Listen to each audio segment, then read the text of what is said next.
But the degrees. stats are the stats. But that's not, it doesn't say I'm white, I voted for Donald Trump because of racism. That's not, let me just ask, what stat are you talking about? Let me just dissect the two. Yes, you can. So deranged Sunny Hostin keeps getting frustrated that day after day, one of her own co-hosts keeps dismantling her terrible, outrageous takes with facts. Now, we all know Sunny is delusional, a liar, and a race baiter. And I think her co-host, Alyssa, has had enough of it because after Trump won, it seems every episode, every day, Alyssa keeps having to own Sunny on live TV, shutting down some of these racist and wild claims that she's making. But before we get into this video, make sure you guys hit the like button. I would really appreciate it. Make sure you subscribe to the channel if you have not already, and turn on the notification bells so you never miss a video. But let's get into it. So before I play the clip of Alyssa wrecking her today, let me show you just a couple of highlights from the past week of Sunny Hostin making these outrageous claims, usually race involved or gender involved, and Alyssa just taking her down with simple facts. Here she is talking about why the Latino voting bloc voted for Trump. Watch. And finally, we talk a lot about these different demographics and these assumptions of where they're going to go. Latinos in Texas, a district that's 97% Latino, went 75 percentage points for Donald Trump. Why? Misogyny. It's on the border. It's the border misogyny. crisis is on their doorstep. And they were begging people to care about it for years. We need to take some lessons. That's what that was. The lessons are not Knock, knock. Who's there? And this is exactly what Bill Maher was saying the other day when he absolutely destroyed the Democrat Party. If you guys have not seen that video, I'll leave a link to it on screen so you guys can check it out. I mean, he seriously dropped a harsh reality check on the Dems. But what he said was, it's no surprise that people who see everything through the lens of race and sex see the reason that Kamala lost due to racism and sexism. And that's the exact problem that Sunny has right here, is she didn't even think for a second. She didn't even use an ounce of brain power to try to discern why Hispanic people would vote 75% Trump. She just immediately chalked it up to some form of bigotry. And all Alyssa said was a fact. No, it's because the border problem, the immigration problem, is front and center to these people. That is the reason why all the border state governors were busing and sending illegal migrants to all these sanctuary cities around the United States. Because it's so easy for these people who don't have to deal with the problem to say how virtuous they are and how welcoming they are to illegal immigrants when you're not actually dealing with the repercussions of a huge influx of illegals and how it can burden your educational system, your medical system, your housing system. It causes a lot of problems that people who just aren't exposed to it don't understand. So when you have a community that's 90% Hispanic right on the border, they're the ones dealing with the full force of the problem more than anybody else.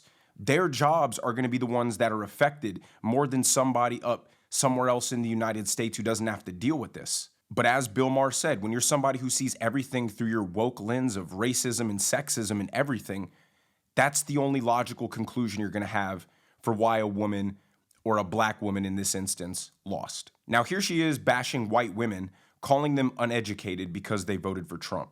Watch. What we did not have is white women who voted about 52%, right, for Donald Trump. Uneducated white women, is my understanding. You have Latino men, actually, voting more for him. And you have, and black men was not the story. We're not the story here because they voted almost 80% for the vice president. Right. So why do you think that uneducated white women voted against their reproductive health freedoms? And why do you think Latino men voted in favor of someone that's going to deport, says he's going to deport the majority of his community? White women like being called uneducated white women. I think the economy matters, national security matters. But when you put people in these boxes, I think that's a takeaway from this race. Democrats have been conditioned to believe that a college degree is somehow this status symbol that makes you better and smarter than everybody else. Just because you go to college and get a degree doesn't mean you're more intelligent or even more educated than somebody who didn't. If you go to college and you get a degree for gender studies, please tell me, how does that make you any more educated than the plumber down the street, or the electrician, or the guy who builds houses? I've always had this theory that because Democrats go to college and they get themselves in this student debt trap that they have to somehow justify to themselves this poor decision by falsely equating the degree that they got to some semblance of success or superiority over the next person. They have to believe that their college degree makes them smarter than the next person, or else they'll feel really stupid and really shameful for the decision to go into debt to get a degree that didn't yield you any true return out in the real world. So when they poll people and they categorize them based in a college educated or not college educated, the college educated people have to reassure themselves that the decision to go to college actually yielded them some sort of true value, so they automatically call the people who didn't go to college uneducated. And it's a very disingenuous and elitist mindset to have, to automatically conclude that anyone who didn't go to college is therefore stupid or uneducated, as she said. But here they are today, bumping heads again, and you can tell Sunny is just getting more and more frustrated that Alyssa won't give her any breathing room to spout her nonsense. So the MSNBC hosts of Morning Joe, Joe and Mika, who have been slandering Trump in the worst ways for the past 4 years, especially recently on the campaign run, calling him Hitler, fascist, Nazi, dictator, threat to democracy, everything, have now decided to bend the knee. They went to Mar-a-Lago over the weekend to meet with Trump and essentially beg for forgiveness, hope to get in his good graces, and save their show's ratings by being able to have somewhat of a relationship with the president. And Sunny just did not appreciate it at all. Watch. America needs a free press that is willing to speak truth to power right now, more than ever. And I think that we have to be very clear-eyed when we think about the president-elect and cover the president-elect. And I don't think you need to sit down for 90 minutes at Mar-a-Lago and kiss his ring to be able to speak truth and to be able to cover a story. So maybe they're not journalists in the true sense. Maybe they're saying that they're opinion journalists. But we have to remember that Trump is the guy who ushered in the era of fake news. He is the guy who ushered in alternative facts. I think that this president-elect, I hate to say it, would like nothing more than to have only Fox News cover him, would like nothing more than a state-sponsored media. And I don't think he can be trusted in the way that other presidents can be trusted. This is an aberration. But the reality is he doesn't just have Fox News. He didn't do a lot of mainstream media this election, but he went on Joe Rogan and reached 50 million people. Yeah. None of us could talk to Donald Trump again. No mainstream legacy media could. And he's still going to reach the vast majority of this country. So I actually think extremely highly of both Joe Scarborough and Mika Brzezinski. I don't think this is opportunistic. I don't think that this is a judgment on their character. I think they recognize 75 million people voted for this guy. He will be in power short of something, an impeachment for the next 4 years. So where can we make some changes on the margins? I think what this election proves, if anything, is going down the mainstream media route to get your message across as a politician certainly is not as effective as going down the alternative media route. Trump didn't just call the media fake news for no reason. It was because they were consistently reporting false information as if it was fact. His whole 2016 campaign, they called him a Russian puppet, tried to say that Russia was colluding with him. They spied on his campaign, and they consistently tried to tarnish this man based on things, and they consistently tried to tarnish the man based on things that were completely unsubstantiated, but yet they would just be quick to report them as if they were true. The mainstream media has lost all trust and all credibility.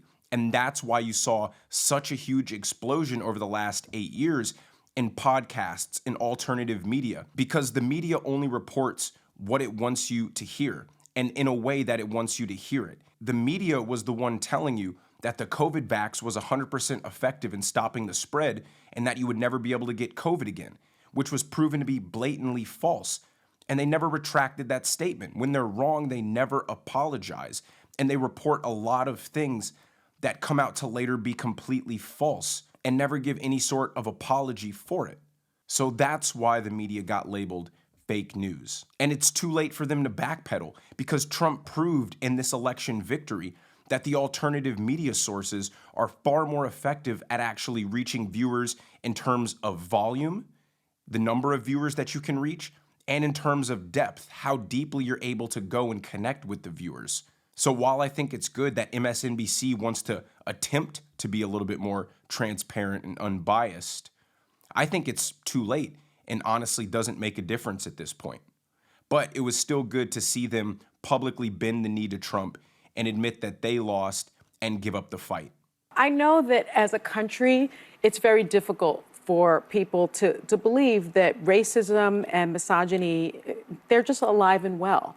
I think that we don't want to think that about ourselves, our neighbors, our friends, but it's my lived experience tells me that it does still exist, even if your lived experience doesn't tell you that it exists. And, you know, the facts support that. I think we have a graph. If you look at there's a clear racial divide in who voted for Trump as opposed to who voted for Kamala Harris. It's very clear. It's not only clear by race, but it's also clear by education. And so the notion somehow that that is not true, this is by education. Those who attended college voted for her at a higher degree than those that didn't. But I think I've you're said missing that. his point. Let me just finish. And so I've said that before, and there was so much backlash because I think it's an uncomfortable, inconvenient truth about this country. But his whole point is they didn't vote for him because of racism and misogyny. They voted for him because they felt like, I think the biggest common denominator in this election is people want a good life and ability to provide for their family. Well, and whether we agree or not with Donald Trump's plans, Black people they thought that he was reflective. One of the poorest demographics in this country, but they voted for Kamala Harris. But there was a split, and more of them voted for Donald Trump than had historically. I think that there's such a desire. If you really think the vast majority of this country voted because of racism and misogyny, you're missing it. Most of my family, a lot of my family doesn't have college degrees. But the stats are the stats. But that's not, it doesn't say I'm white, I voted for Donald Trump because of racism. That's not, let me just ask, what stat are you talking about? Let me just dissect the two. Yes, you can. There's a lot Hold on. Calm down, everybody. Just take a breath. I mean, for somebody who went to law school and consistently touts that they're college educated, Sunny is an imbecile. I mean, there's a ton of things wrong with her statement.